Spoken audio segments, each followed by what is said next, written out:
మార్గం అంటే ఏమిటి? మార్గం అంటే ఏమిటి? త్రోవ, దారి. దారి దారి తెలిసింది. ఆయన తండ్రి అయిన దేవుని దగ్గరికి మనల్ని చేర్చేటువంటి మార్గమై ఉన్నాడు. భూమికి ఆకాశమునకు మధ్యలో దేవదూతలు ఎక్కుచూ దిగుచూ ఉండుటకు అవసరమైన నిచ్చెనై ఉన్నాడు.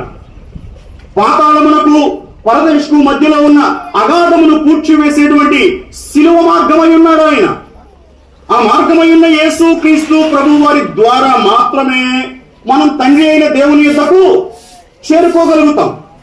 ఆయన లేకుండా, యేసు క్రీస్తు ప్రభు వారు లేకుండా ఏ మార్గంలోనైనా పోండి, మీరు గమ్యం చేరరు, తండ్రి అయిన దేవుని యొద్దకు వెళ్ళలేరు. చాలా మంది చెప్తా ఉంటారు, ఏమిటి పాస్టర్ గారు అన్ని మాటలు మాట్లాడతావు, 4 దారులు ఉన్నా, ఏ దారిలో వెళ్ళినా కానీ మనం గమ్యం చేరతాం కదా అని చెప్పి. నలుగురు నడిస్తే కాలిబాట అవుతుంది కానీ రాజబాట కాదు. నలుగురు దొంగలు తిరిగితే అది దొంగ బాట అవుతుంది తప్ప రాజబాట కానే కాదు.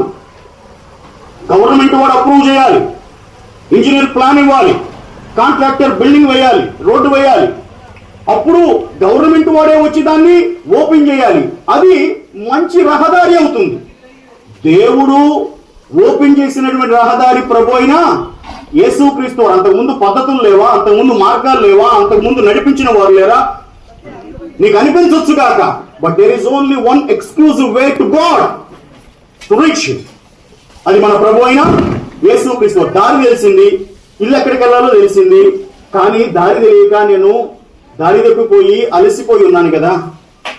నా వెనకాల బ్యాగ్, పుస్తకాల బ్యాగ్ ఉంది కదా, మొయ్యలేకపోతున్నాను, అడుగులు ముందుకు వేయలేకపోతున్నాను. అప్పుడు నా దగ్గరకు వచ్చి నాకు ధైర్యం చెప్పి నన్ను పైకి లేవనెత్తి నన్ను దారిలో నడిపించేవాడు పరిశుద్ధాత్ముడు.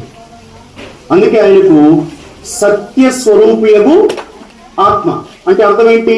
సత్యములోనికి నడిపించే ఆత్మ. సత్యం ఎవరు? మన ప్రభు అయిన యేసుక్రీస్తు. దారిలోకి నడిపించే ఆత్మ.